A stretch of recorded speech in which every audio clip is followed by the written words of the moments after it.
Welcome back again to my podcast, and also welcome back to the Woodbury House YouTube channel. Got another really interesting guest in front of me. This is a bit of a crossover actually, because as I've said a few times, the Stephen Sully study, the birth of it was to talk to entrepreneurs, talk about the ups and downs of being an entrepreneur, a go-getter, a business person, but also as my podcast has evolved and dovetailed, we're now speaking to artists, because Woodbury House is an art house and we represent street artists, as well as looking at, you know, different projects to work on. And part of what we're doing is bringing to the table some really cool artists. Last year, and I brag about this all the time, we done a show at the Saatchi Gallery, which is a big brand at Startnet in Chelsea, and it was phenomenal. One of the coolest rooms I saw in there was from the lady in front of me, Naomi Wallens. Thank you very much for coming on board. You was working at the Saatchi Gallery. You were showcasing some of your work. I want to introduce you as a sculptor, painter, photographer, but as well as a business person. And your story is interesting because you were from a corporate background and you took a leap of faith to follow a creative, more working life. So where should we begin? Let's talk about the Saatchi event last year. So what did it mean to you about working or showcasing your art at the Saatchi Gallery? Yeah, well, thank you for the lovely introduction and having me No problem. here. Yeah, I mean, it was such an amazing opportunity. Like you say, coming from not an art world, my kind of background was very much, my schooling was very much academic, traditional. So I followed a journey that was kind of normal for the world I grew up in, you know, get the grades, get the qualifications, get a good job working for someone else. That's what was drilled into most of us when we was younger. Exactly. So that was the journey I was on. Yeah. And, you know, various things happened in my world which led me to adjust that course and turn to art. And so the Saatchi Gallery was an amazing experience from particularly someone not coming from the art world in any way and only being in the art world for the last 4 years, to create a body of work that, you know, meant so much to me. And I created it over lockdown of last year. And what really interested me the most was to create a body of work that was a snapshot of what the world I was seeing at that time. Okay. So my work was current, it was topical. People could come to my presentation and say, wow, you know, we connect with that because we see the same thing. You know, we see what you're seeing, but it's happening to all of us at the same time. So to be able to put my work on the walls of obviously an iconic building and beautiful building, isn't it? And see it all, it was amazing for me, like an achievement to put a body of work there together and over lockdown and all of the things that was difficult to put together. And I'm a mum of 3 and juggling everything to put all of that together was not easy. And then to be able to then have it there and see people's reaction was just incredible. Yeah. You know, to hear what people had to say about my work and to just have the chance to tell the stories, you know, the story that goes on behind each piece of work that I make. Yeah, it was amazing. We just had a friend of ours, Simon. He just came in here just to, you know, have a catch up with us, and he actually came to the Saatchi event. We was displaying at the same time as you. Yeah. And he was saying, how much did it cost you? And I think off the top of our head, over 5 days with all the production, PR, setting up the room, creating the room, etc. I think it cost us anything between, off the top of my mind, 80 to 100,000. But I said, you got to remember one thing. It's not necessarily making a return on the investment at that moment in time in the 5 days, even though we did make, you know, a lot of sales. It really is about that asset that we can use forever. Of course. Because now, every time we get a collector walk into here at Woodbury House, the moment we say Saatchi and we back it up with some video content and some PR, it gives the client or the customer or the investor, collector, that extra 5-10% of trust and validation that you are someone in you know, in the art sector. So even if you're not from an art background, and I'm not from an art background, it gives you that validation. And I think aligning yourself with big brands like Tate, Saatchi, you know, some of the big ones, I think that's quite, not crucial, but quite important for your own profile. It's definitely when I'll look back, it will be one of those moments in your career where you go, that was significant. Yeah. Because I can name a couple already that were significant and where I am today, and that will be one of them. You know? And I think you're right. And some people, they feel comfortable to buy your art knowing you've been in the Saatchi Gallery, don't they? Others, it's not just validation, it's validation for others. You know, other people need validation too, don't they? That it's Definitely. okay to buy your art, it's in the Saatchi Gallery, Yeah. you know, I can buy it. And It's a little bit as well, even though I wouldn't refer to it as this mostly, but it's kind of a bit of bragging rights, and it's a bit of kudos as well. Yeah. Because you can promote a piece of art or an artist and promote it for its own merits. But the moment you just drop in and it's been at the Saatchi, it's straight away people feel, okay, that's cool, I want to purchase it. So I want to take a step back actually, because what I'm really interested in is, you know, you came from a corporate background. You were making toys, children's toys, is that right? Yeah, and before that I was in the data world. Yeah. Okay, cool.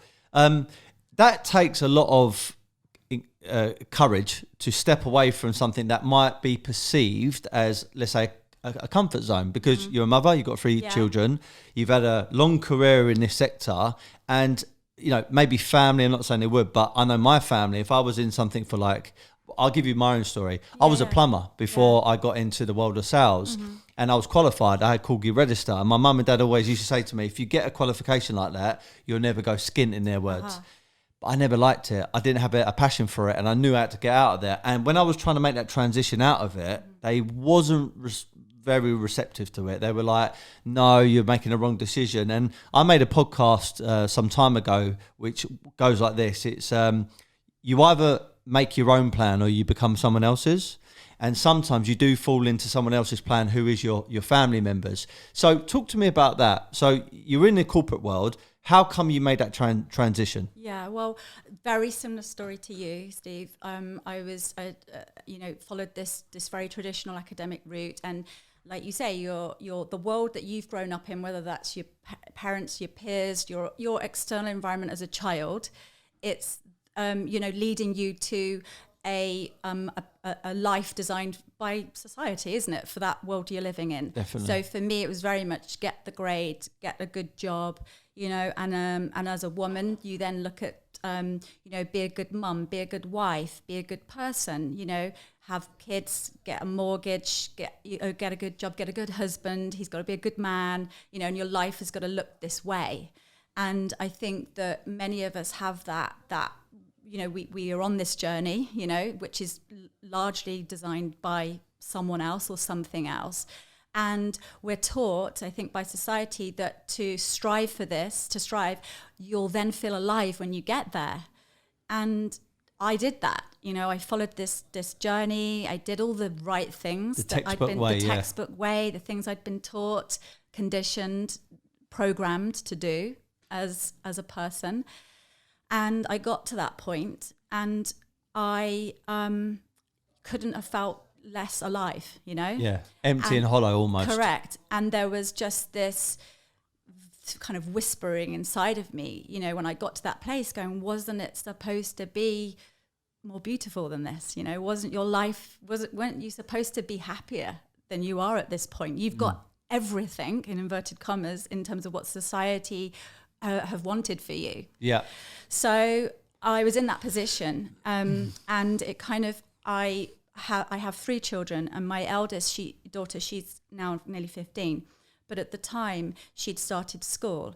And I think as a parent, when you become a parent, I at least from my experience, I started to see how her journey was going in school, and all of the messages that she was seeing in society and the programming she was starting to get. You know, I started to see her at school, sit on the mat, be good, you'll lose your golden time if you don't, work for your handwriting pen, being in this math set, you've got to be in a better math set than that. And I started to see her passions being dialed down. You know, this kid who had a lust for life, thought she was really cool, and no boundaries. No boundaries, and would put her hand up in class going, I know the answer, even if she didn't know, you know.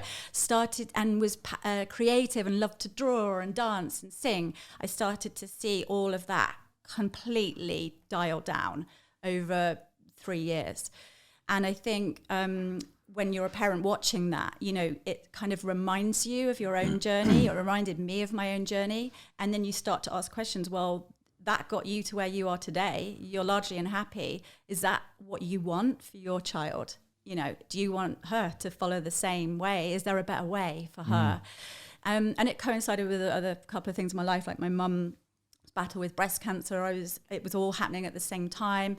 I met my current partner, who had a very similar story to us and connected and really inspired me to go on a journey of self-discovery and to liberate myself. And a lot of the people I was listening to that I admire, like other storytellers and researchers in this field, it really was starting to call to me that, you know, your kids don't need you to save them. They want to see you save yourself, you know, and that's liberating. You know, the freedom you can find by living a life of your own design, not designed by somebody else, is freeing. And that feeling of freedom and liberation is contagious. Yeah. You know, and your kids see that happening to you, and it inspires them it permits them. Yeah. It gives them the permission to be free in their life. You know, not carry the burdens that maybe I carried, you know, throughout my life, which got me to it. So anyway, it was all of that happened. I went on this kind of journey, or an awakening, I guess, if you want to call it that. And I went back to what I knew I liked to do. I went back to reprogram myself. I just asked myself the questions that I didn't ask myself when I was younger. What do I like to do? What do I do in my spare time? You know, how do I spend my time when I'm not at school? What do I enjoy? What fulfills me? And it was always the art, painting, creating, making, you know, and my family, you know, they're all amazing illustrators and drawers, and my grandma was an amazing artist, and we would spend school holidays making dolls' clothes and painting and making, and that was my love. So, you know, and that was what I loved at school. I loved it. I did it to A level. It was the only thing I was any good at. I loved it. And the school that I went to I remember them sitting me down and the careers advice and saying, art is not a career choice. Do not follow this. It's like I thought I was crazy for thinking that. Yeah. Well, I remember it was either the head of the year or it was the head of the school. I can't remember. I only used to see these guys when I used to get in a bit of trouble because I was a little bit naughty. And I was always known as a kid that, you know, couldn't really resonate in class. Used to switch off a lot of the time. The only thing I got a in GCSEs was PE, because it was 60% physical, 40% theory. And to be honest, I actually done pretty well on both. And I remember him saying to me, he's saying, if you don't get good grades, you'll never get a good job, and therefore you won't earn any money. Yeah. And it was I love the words that you're using, programmed, and I'm conditioned to think in that way for a long time. Mm-hmm. And when I got out of school, there was no panic, but it was almost like, what am I going to do? Because I haven't really got a lot of grades, and you don't really get conditioned to say, go and create something, you know, go out there and, you know, become this wonderful ball of energy and something good will happen in your life. Yeah. It's almost like go into this corporate, organization and process for the rest of your life until you get to 75, 80 years of age, retire for 5 years, probably die after that. But during that time, you'll have the perfect textbook life, a dog or a cat, maybe two, what they call it, a 2.1 children, they say. And you'll have one home and maybe a few holidays a year, and that's your perfect life. Exactly. And for me, I didn't sign up to that. So I used to go out with a girl. It was my first, I think, proper ever girlfriend, and I was with her for about 4 or 5 years, and her dad was an undercover police officer. And one day I turned on the TV round her house, and he was there on TV talking. I was like, wow, what's he done? And anyway, I don't know if you remember, many years ago, I'm going back, well, I'm 35, so I was about 14, 15, 16 at the time. David Beckham's family was going to be kidnapped and they were going to be held to ransom. There was a plot.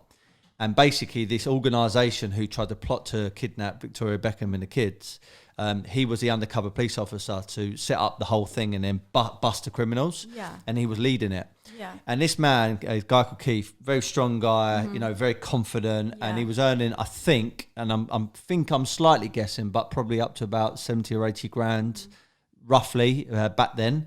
And he had a nice house and he had a nice car. And I thought, do you know what? He's everything, you know, I want to be. So I asked him, I said, well, you know, how do I get myself in your position? And he said, well, I was a Marine first. Yeah. I went, right. He said, yeah, I was a Marine. And because I was a Marine for a certain amount of time, I sort of jumped a few stages ahead when I went into the police force. So rather than being on the beat, I was like this SWAT, SAS type guy. Yeah. And I thought, that's what I'm going to do. Yeah.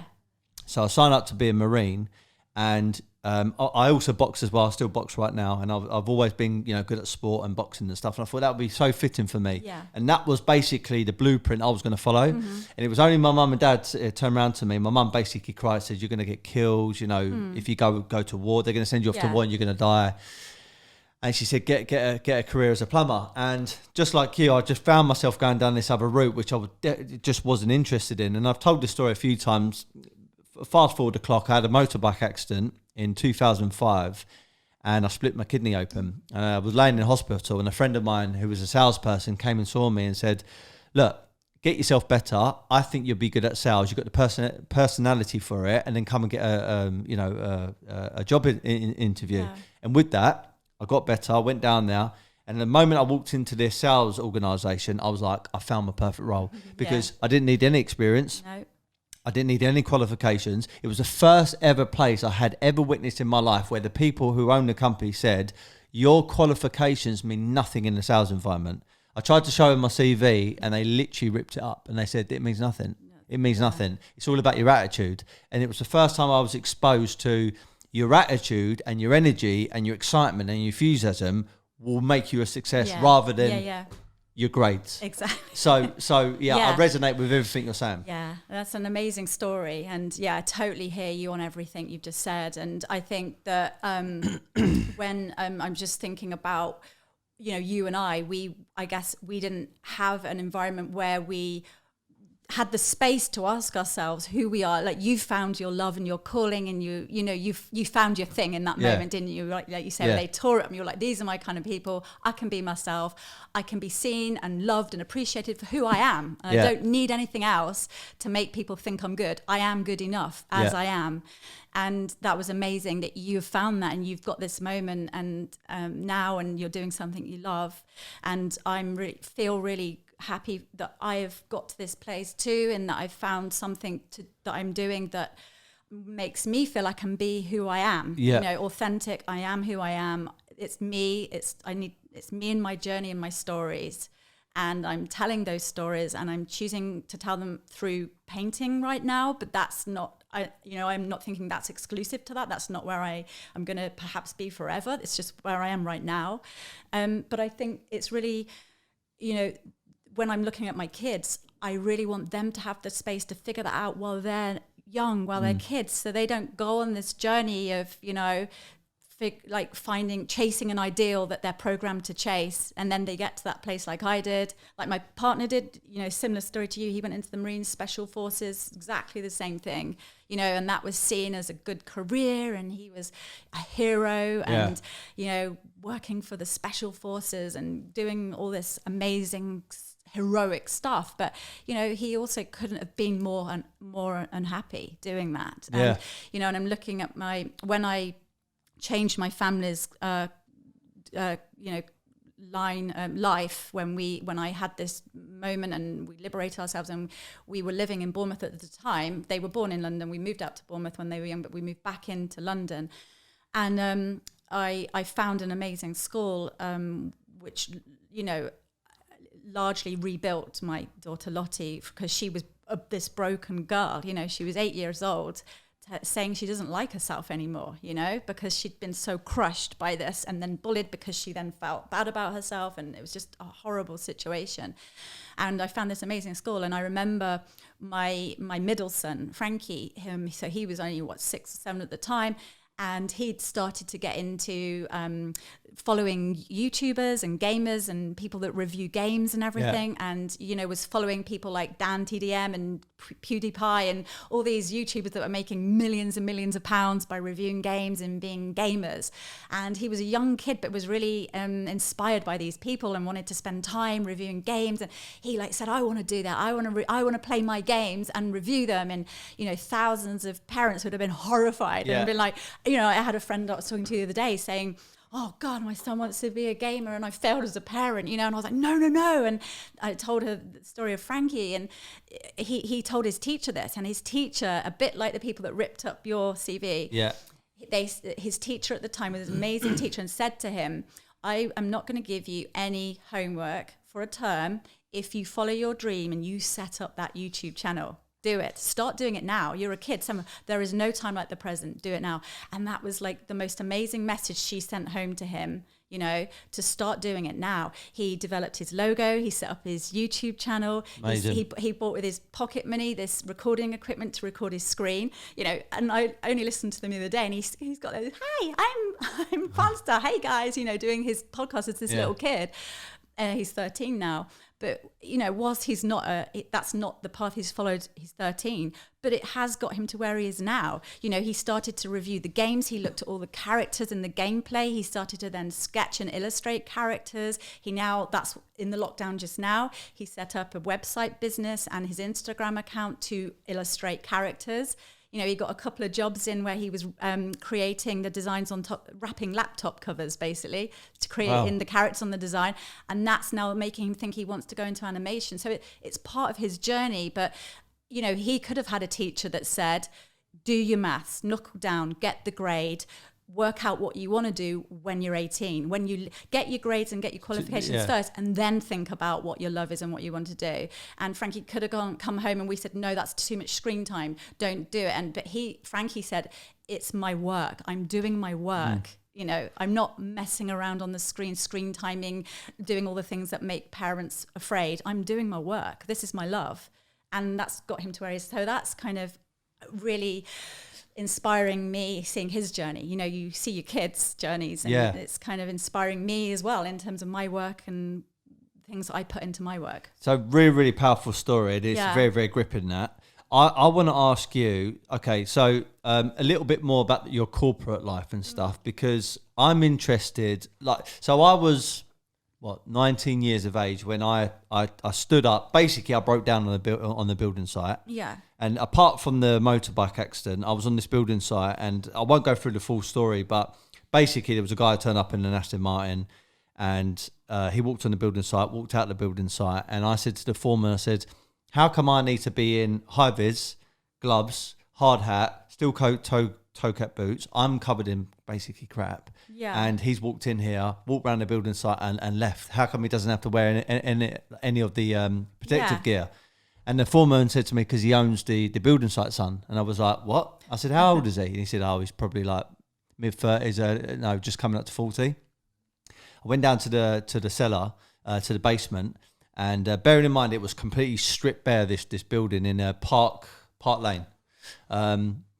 We were turning all these townhouses into luxury flats, and I was doing first fix. So you rip everything out, and then you're laying all the pipes, and then you do second fix later on. So it was freezing cold as well, and I hated it. Yeah. Called my dad and I said, look, Dad, could I ever get a Aston Martin or a Ferrari if I'm doing what I'm doing here? And my dad, obviously because he loved me, tried to spin me. He was like, well, and I said, look, Dad, be honest with me. Do you think I can? He went, probably not. I said, well, what's the point then? So with that, I was basically in tears. I walked out that building site and I said, I'm not going to do this again. Yeah. That was fairly easy for me because I didn't have a house. Didn't have a wife at that point. I hadn't got a kid. Yeah. I hadn't got, loads of other stuff. I hadn't been in a career for a long time. Yeah. And that was still fairly difficult for me, but I built up so much rage at that point and uncertainty about my life. I had to leave. Yeah. And I knew if I don't leave right now, there was another mini conversation I had with another foreman. And there was this nice car that came around the corner, and it was a friend of his. He was showing his car.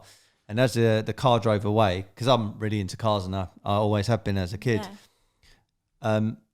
As it drove away, I was like, yeah, one day I'm going to get something like that. And he turned around and said, yeah, I keep on saying that to myself, but, I'm 45 years of age now and I'm still working on the building site. And it was them conversations I thought to myself, bloody hell, my life is going to go very quickly here, and in 20 years' time, I'm basically going to be the same age as him. And am I going to keep on talking about what I could have done rather than what I am doing now? Yeah. So the transition was easier for me. But yourself, you had children, you had a big career, you probably had a house, you probably had all this pressure from family and friends. What was that like when you transitioned? Did you get a lot of pushback from people that love you? Yeah, I think that's been the hardest thing.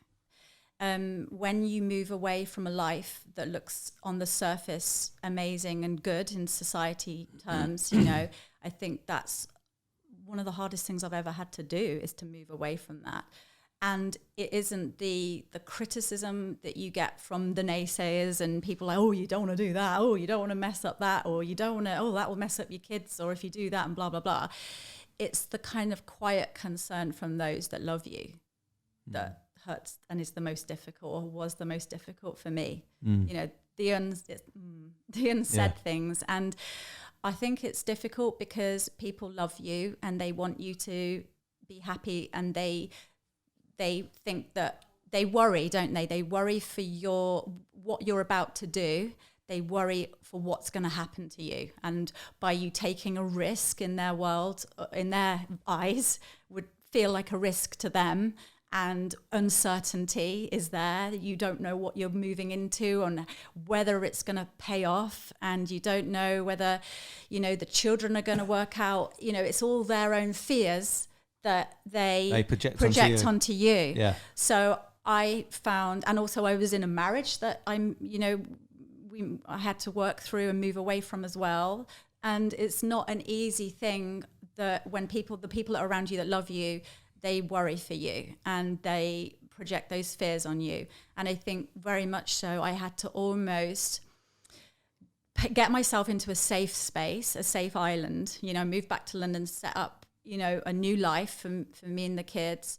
And I had to be, you know, we had to go through our space together, you know, of starting our new journey, you know, my children, and they, you know, did their grieving for the breakup of their parents. And, you know, because divorce is hard, no matter how easy it is, you know, we co-parent and we have a great relationship, but it's still hard. Your parents are divorcing. Yeah. So we had to go through a lot of that adjustment, confined to our own four walls, before I was able to communicate what was going on to those that love me, because I had to be strong enough in myself to manage their fears and reassure them that it's okay, you know, and we're all going to be okay. We are all okay. This is it's a new journey for everyone, and it's ultimately making us all happy. You know, we're all going to be happier people as a result, and it's a good thing. And you know, you worked in a corporate environment. What was like the bosses and owners saying to you? I mean, I can only imagine they're probably saying, "Oh, you're crazy! Like, why would you live?" Well, I'd already left working for somebody else, because when my children were small, I couldn't keep working in the corporate environment, and when I'd already moved into toys at that point.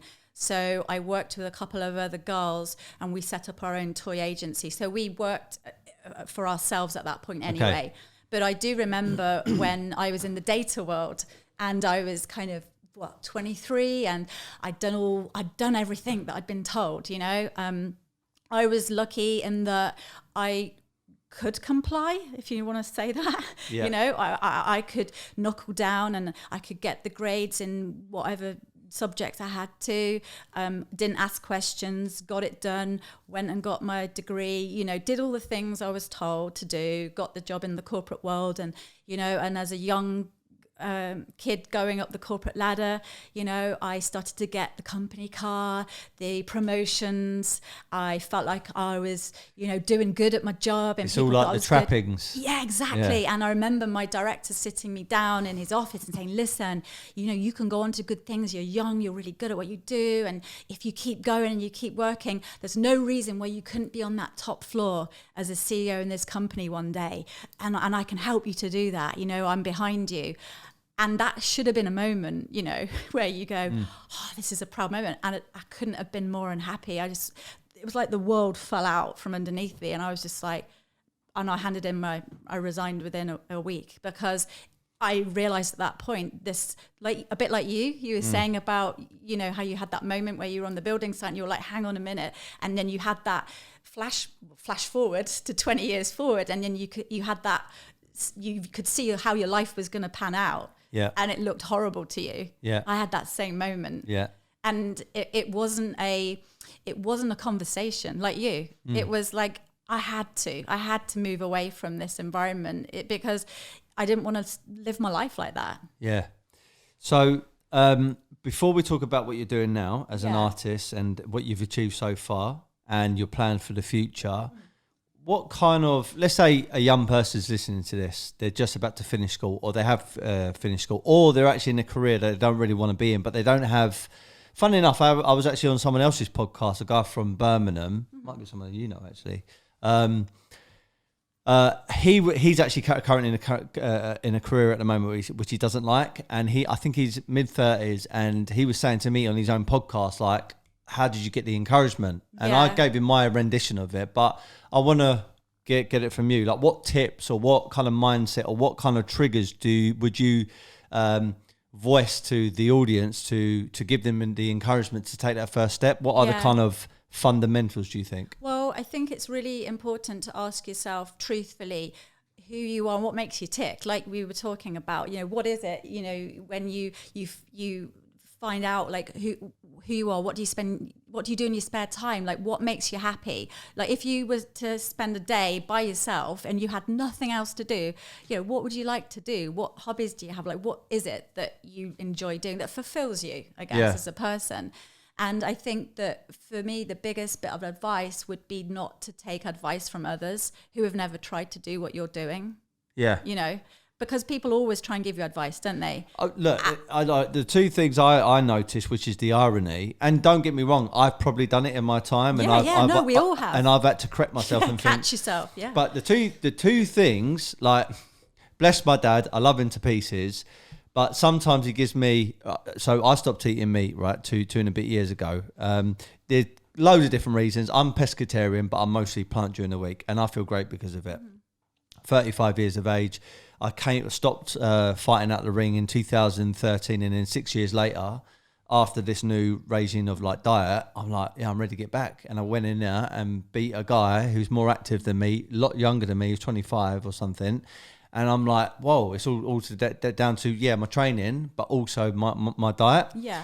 And then you got finances, and family always seem to no, you should be eating this. Yeah. And you should be doing this with your money. Well, hang on a minute. I'm fitter than you.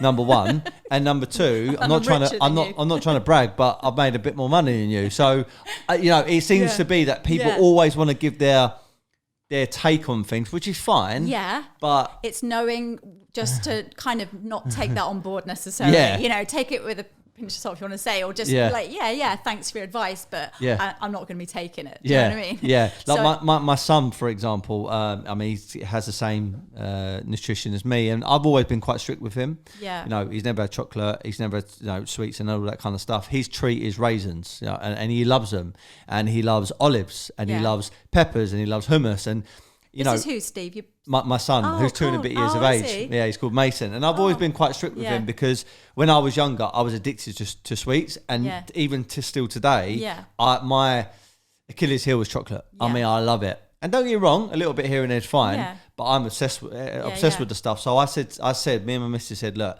we're going to keep him away from it as long as possible to build him up.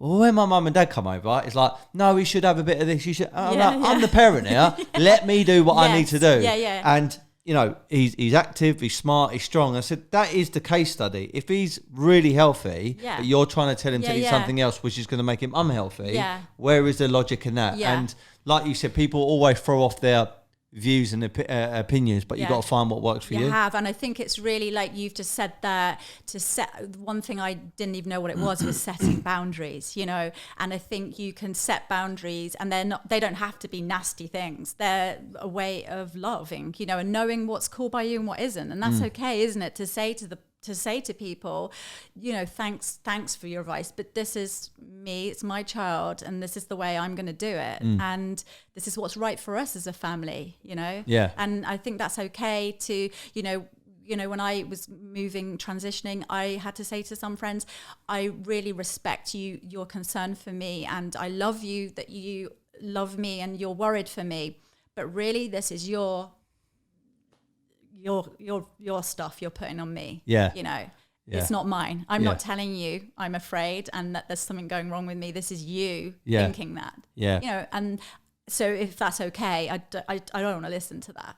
And that's that was really, this is all new stuff for me, because I didn't even know what a boundary was and didn't think I could say that to people. So I think that's really important advice as well, is to be able to lay out your boundaries of what's cool by you and police them. Yeah, you know? really, really so you can important create point. this safe space for you to be you know? Yeah. It's we've done a goal setting session upstairs because at the very top floor here we've got our sales team. Only five of them up there, and they're dealing with inbound inquiries from Google and stuff. And being a good salesperson is about having a good energy and being good at what you do and being hardworking, etc. But also having goals outside of those four walls upstairs. And I said, part of when you're setting goals and you're working your plan towards your goals, you're going to have external people project their own uncertainties and own concerns and own limitations onto you. And then over time, if you don't block them out or if you don't get out of their environment, their reality starts becoming your reality. Of course, their fears become yours. Exactly. And being a driven salesperson who are predominantly on commission only, is quite risky to most people out there. But if you are very disciplined and you are very focused, you can become very, very successful and quite wealthy off the back end of it. Yeah, and I think you're right. I think if you can get that formula right, where you have figured out who you are and what you love to do, and I think if you've allowed yourself that liberation to be who you want to be and live a life of your own design, unapologetically. Yeah. You get luckier. You get better things happen to you. The universe works with you, because you're putting out the right vibes. Definitely. You're creating that good thing going on where things start to happen. Yeah. So when was the point where you did transition over to being an artist? So it was when I moved back to London. So I kind of had to get my family on the right course, and I had to put all of us in an environment where we could then move forward. And that was moving back to London so I could get the kids. And you was in Ireland, did you say? In Bournemouth. Bournemouth. Okay. Yeah. So I had to get the kids into a better schooling environment, something where they could be in a school where maths was not seen more important than dance, than music, than science. Maths was not the supreme subject that it is in most schools, and I had to put them in a school where they were valued for their talents, as much as the next kid. The kid that could do adding up and sums is as talented as the kid that can do a really good doodle on his pad and that looks really cool, like there's every kid's talent is as good as the next one's. And also the thing that my daughter was really struggling with was being taught like in an environment without being taught the why. Okay. So it's like, how can why am I doing this, Pythagoras? Because you have to, because you need to know it, because you need to get a grade in it one day, and that's how can a kid relate to what they're being taught? So I had to get that in order first. Myself, I needed to be in a space where I could unlock my passions again. And I've always found London I'm from the Midlands originally, I'm not from London. But I've always been drawn to London. My mum used to bring me up when I was a kid up to Camden, and we used to go around the market and up the lock. And I've always been, and she used to then take me up the West End and into Knightsbridge. And I used to, like you, see all the flashness and the cars and the design. And I used to, it was really inspirational for me. And the kids were born in London, and I always wanted to go back there, and I wanted to go back into the heart so I could feel the heartbeat, of a city that really inspired me. And how many years ago was this? This was 4 years ago. Okay. So not even really that long ago. Yeah. No, it's probably like 5 years when we moved. I've been painting for 4 years. So yeah, not long ago. Cool. And I just wanted to I wanted to paint again. I knew that much. And I had, because of what I'd been through in this transition and how difficult that was to move away, not only, like you say, doing it anyway, but, reassuring others and going against the naysayers and going against your own social programming and cultural conditioning, everything you've been taught to be as a human being. You're basically going against that, and you're gonna piss a lot of people off by doing that, and I did, know. So I had to get myself in a space where then I had a lot I wanted to say. I had a lot I wanted to say about my own journey, but also yeah, there was like a lot of injustice I was seeing, not only in my own story, like, why is it so hard to fight for your own happiness? Why don't people want to see you happy? You know, why is that so difficult? You know, why do we have to live this life that's been written by someone else? Why do we follow this? You know, there was a lot of stuff I wanted to say and start to paint about and start to like tell my stories. And there was quite a lot of anger in me at the time. And I was living in East London and I was really inspired by the street art I was seeing. And, you know, I really got into that and I wanted to paint the streets and I really wanted to do that. And I wanted to give myself some space to start to do this, you know, and try and make some money from it in terms of selling art one day. So I started painting the streets and that was really where my journey began. And I had like all these concepts, maybe like 6 or 7 to begin with, that I'd worked up, and I did them all by hand initially. I didn't even know how to cut a stencil, you know. I didn't know anything. I knew I wanted to do it and I made them as paintings, but I didn't know how to turn them into a stencil and spray them on the street. And I was following, you know, I obviously was looking at Banksy and local artists like Pure Evil, and there was one artist I admired called Hutch, and he's a street artist, has been for years. And I reached out to him. So he didn't know me from Adam, and just like reached out to him and was like, oh, hi, Hutch. It's Naomi here. I want to be a street artist. Can you help me? I really admire you. And he said yes. And he became my tutor, if you want to call him that. Wow. And that was one of those moments, you know, I said earlier that I look back on, that was a moment in my career. Yeah. And we spent time hanging out. He taught me to cut stencils. He like went through all my concepts. He showed me and we did them together. He taught me the art of stencil cutting. He taught me stuff in a few months that would have taken me years to learn by doing it by myself. We went out on the streets together. You know, tips, even like when you're going out to paint your piece on the streets, you got to pack your bag. You got your stencils, your masking tape, your masks, your paints, you know, everything that you need to paint that piece on the streets.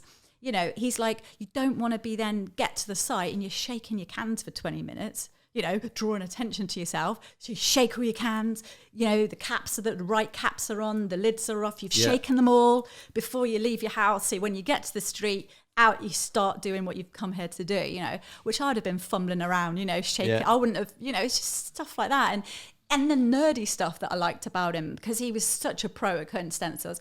You know, like you make a stencil and you like cut these anchors to keep the stencil together in one piece. So then when you spray paint it, those anchors, the lines you can still see on your piece. And a lot of street artists then paint over them, you know, to make the stencil look good. Whereas he keeps some of them in, because that's a bit like some people that collect his art, like the authenticity that you can see how almost he cut the stencil. So I kind of still use a bit of that, you know, so we had this really amazing time together, and he also loved my concepts and was like, wow, I would want to use that in one of my, so he gave me like that encouragement that you were saying, you like, you know, and you just need that encourager.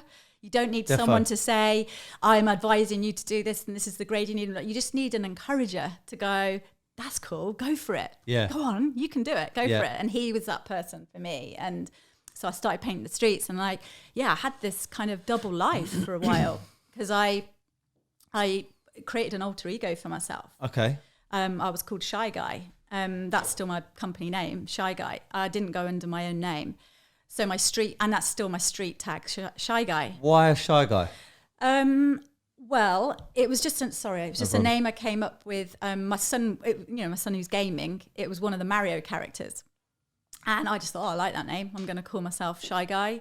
And it's really obscure. You wouldn't know Shy Guy is a girl painting the streets. So I was like, that'll do. We'll be called, had a ring to it. I liked it. We'll be called Shy Guy. And I became Shy Guy. So I had this alter ego, and that gave me that safe space, you know, we were talking about, where I could be free to paint. And don't forget where I'm coming from, this whole social programming, you know, I'm a mother of 2 at the time. Yeah. And, you know, mums don't go and paint the streets at 4 a.m. and then do the scoring at 9 a.m. And, you know, I then use my own backside to paint and do sculptures. You know, that's not what a good mum looks like, you know, is it, in society? So I always had this double life. I was like Shy Guy, 4 a.m, painting the streets, and then I'd do the scoring at 9 a.m. as Naomi, you know. Yeah. So I had this double life for a while, which That's is really cool. crazy but good, you know.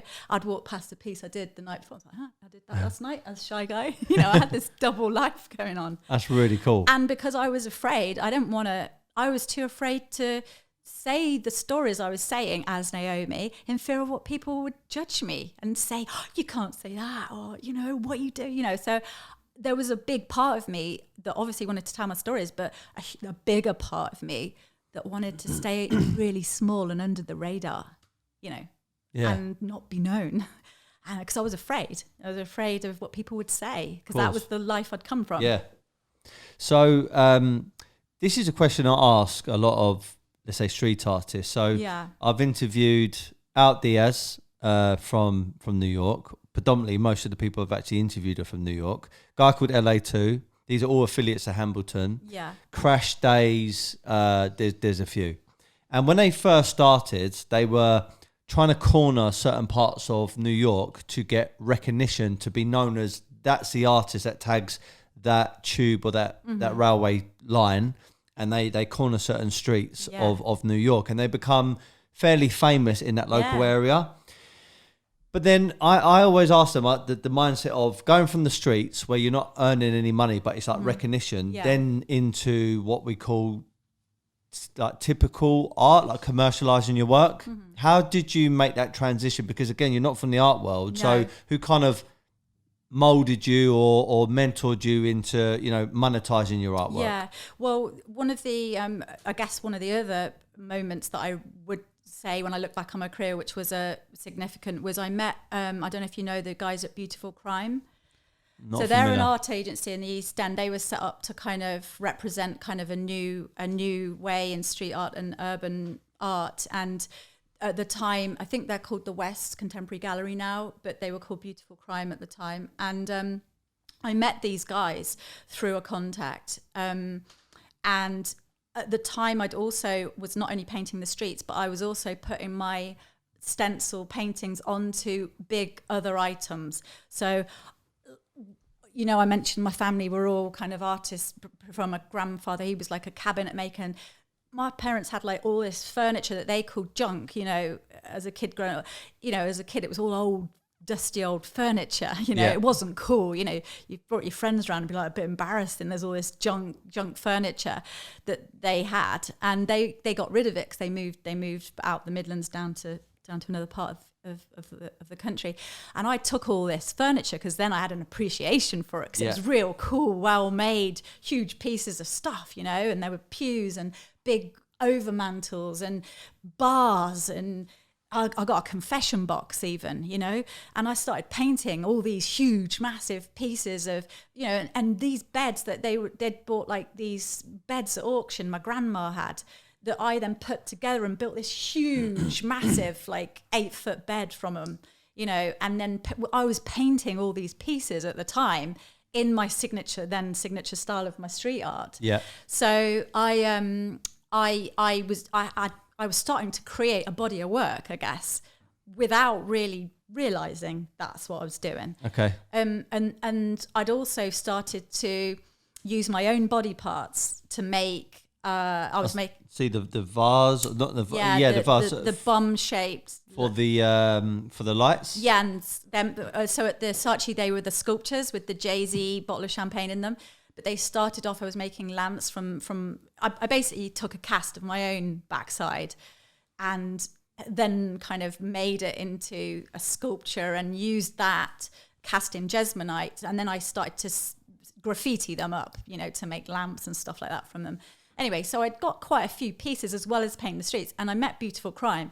They came and looked at my stuff and they were like, whoa, this is cool. It's like we've walked into this other world here, and there's so much stuff that you've painted that's really cool that we think we can sell.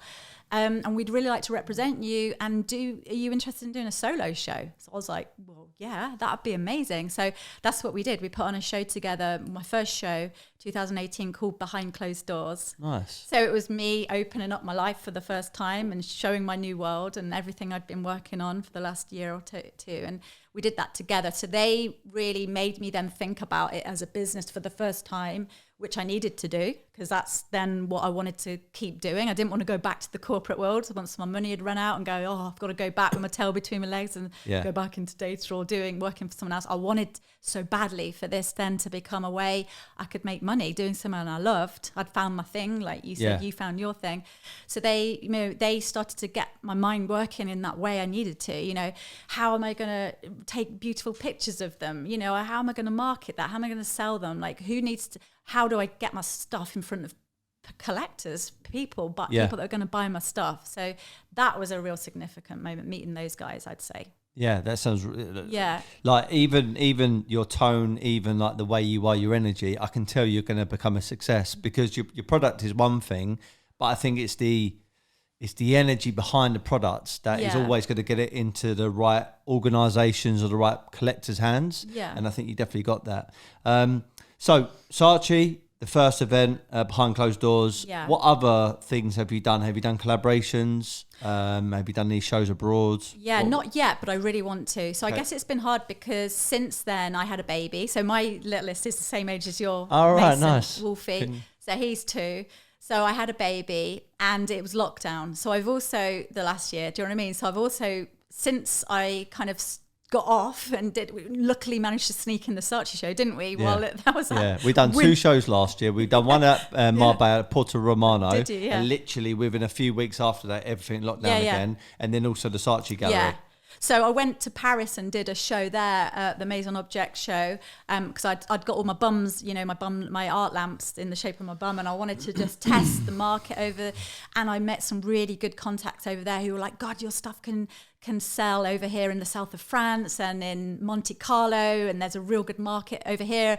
So I got a show that I was going to do in the summer, but had to can it because of COVID.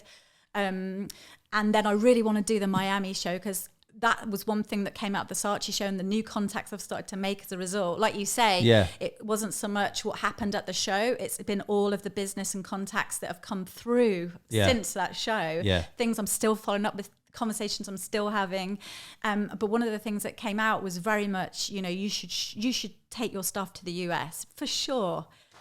My new stuff particularly, my photography art pieces. You should definitely, they need to be seen. So I'd love to do the Miami show. That would be something I'd love to do, in the next year if I can, once things open back up and everything. And would you ever think about, certainly a lot of the artists that Hambleton and the others that I mentioned, they've done a lot of collaborations with clothing companies. Like Hambleton, he done a collaboration, one with Supreme, which is obviously a massive clothing brand just around the corner from here. Yeah, I know. My daughter has been in that queue many a time. Yeah. They earn a fortune, them kids, on the secondary market. Secondary market. Oh, it's incredible. I've been on eBay so much getting secondhand, but it says, you think you're paying that for secondhand. I know. It's as much as the first. The Jordans I got on right now are Jordan 1s. I get them from a shop around the corner called Proxeed. And they're always secondary market trainers. I think when they come out, they're about 120, 130 pounds. I had to pay $450 or $480 for these. They're brand new, never been worn, but you just can't get them. No. The secondary market for these collectibles, art as well, is insane. Yeah. But we also done a collaboration with Dark Circle Clothing, which was really, really received well. And we end up getting into Vogue Italia because of it, and also Hypebeast. Wicked. And that allowed us to hit different demographics that you wouldn't have got into if it was just art. Yeah. So question to you, would you ever like to work with the likes of a Converse, a Nike, some of these big brands? For sure. I mean, this is definitely something I'm interested in as an artist, because yes, okay, so I'm in the world of art, painting, sculpture, photography, art is where I'm at to date. But my kind of influence, the things I love music, I love fashion, and I'd love to collaborate. I tell you, one thing I saw and I was like, this is something I'd love to do. When Stormzy did the Glasto set and he had his stab-proof vest from Banksy, that kind of thing just made me go, I'd love to, because I guess that's really interesting to me, because their stories aligned. Stormzy's there to promote he's talking about the knife crime and the knife crime rates. He's talking about racial inequality. He's talking about the criminal justice system. And obviously that's aligning with Banksy. So you're bringing the stories, you're bringing art, you're bringing music and fashion. All together. And that for me that would be something like, would be my dream to do something like that. Yeah. I'm really interested in building big sets and installations. So at that behind closed doors show I did like 3 huge installations there. I did one, which was it was a bit Damien Hirsty. It was like this huge kind of operating theatre. And it was, I had like all the lights and the surgical equipment and the gowns. And I did this mass stencil mural on the wall, the back wall, of all these doctors like having like a real fake smile on their faces. And it was called the heart removal surgery. So something you'd not associate with a hospital, obviously, saving people's lives and helping people out. I was juxtaposing of what you see as something like as a hospital, a good place and full of good people, amazing people, with something that I was kind of coming at it from an angle of society and dimming you down and going following a journey that isn't your own, and how that is like removing your heart, you know. So I'm interested in building installations to tell my story. So, you know, if like Selfridges asked me to do a window or an installation in store, that kind of thing really appeals to me as well. So and you know, I loved making these sculptures that were at the Saatchi show. I called them my hot ass collection, and I really resonated with Jay-Z's story because he was obviously he used to in all of his music videos, and he loved drinking Cristal champagne. And one of the Cristal spokespeople said, like, we don't really appreciate you drinking our champagne. So, you know, it was largely racist comments, and Jay-Z was like, well, you know, I'm going to do my own. See you later. And found this amazing champagne house, Armand de Brignac, and they had a really cool champagne bottle, the Ace of Spades, which is this beautiful gold metallic bottle. They do them in pink and silver, and they're worth, you know, a bottle of this is like thousands of pounds can go up to, you know, real high-end stuff. He got behind it, bought shares in the company, and then he's just sold it to Louis Vuitton Moet Hennessy for what they think is $300 million. Dollars, you know, so it's a real that I really like that story. So I've got a contact just around the corner in Chinatown where I go and pick up these secondhand bottles. The owner of the club sells loads of them, and I get them, you know, when they've been the empties. So I buy them, you know, off them for 20 quid a go, and I've been putting them into my bum sculptures. Wow. So they're like, and I get all the ice. So it's like an ice bucket.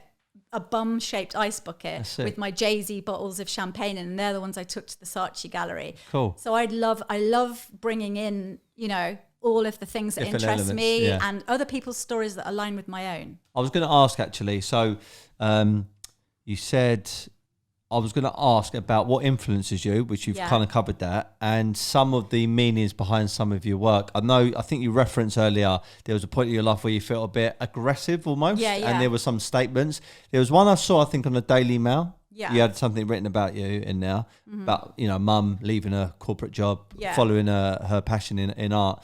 And I think it was a bit of photography, and it was a really fit looking girl. Yeah, she was like Baywatch type girl with the writing down her, and it had different slogans all across her body. Yeah, like what does that mean?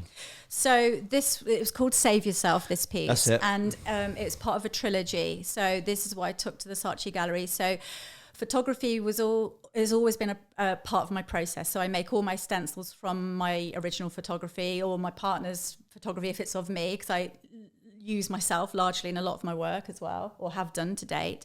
So I was really interested in using photography this time as a medium in its own right, because I wanted these pieces to look real glossy, smart, could be like in Vogue, you know, but underneath they've got my deeper messages. Yeah. So to use that juxtapose was really exciting for me. So I created the trilogy. So you've got Artificial Love, you've got Race for Beauty, and then you've got Save Yourself. And Save Yourself is the one that you've just spoken about, which is really cool. Yeah, this life. So she's a lifeguard, and I modeled it on the Baywatch, you know, where you associate the girl. She's this in the eyes of society. She's got everything going on. Yeah. She's perfect. She's blonde. She's got the best figure. She can fit into their red skimpy swimming costumes. She's saving lives. She's got everything going on. She's perfect. And I used that as an inspiration for this. And and in lockdown last year when I created it, a book came out called Untamed by Glennon Doyle, and I really resonated with her story. She talks very much about what we've been talking about, moving away from your social programming, from the life that was set out, the life you were taught to want and love, moving away from that and following a new. And she's shared this story, and like she's like hugely well known now as an author and storyteller. And I came across her work, and I listened to her a lot now. You know, she does podcasts and talks to other people that I follow, like Brené Brown, who are also researchers and storytellers in this field. And this book really inspired me. So I had this, you know, because we were talking about it earlier, that, you know, the burden of carrying, the burden of living up to other people's expectations weighs you down. You know, the conformity, the shame, the guilt of getting it wrong, you know, the guilt of not being a good mum and not being a good person, the guilt of not staying in the life you were programmed to do. It's so heavy, you know, and such a burden. And I felt that in my life. And I wanted to convey that. And I used this lifeguard girl who's this, on the surface, looks so perfect. And I made these huge gold ton weights that are chained around her. And on each weight, one says guilt, one says shame, one says conformity. And they're tied to her with these gold chains, like weighing her down. And I made this big kind of life buoy that she's holding, like the red life buoy. And it says life is hard on it. And I've graffitied over her body, like you said, SOS, swim, girls, swim. And I'm really kind of asking the question, like, is she going to save herself this time? You know?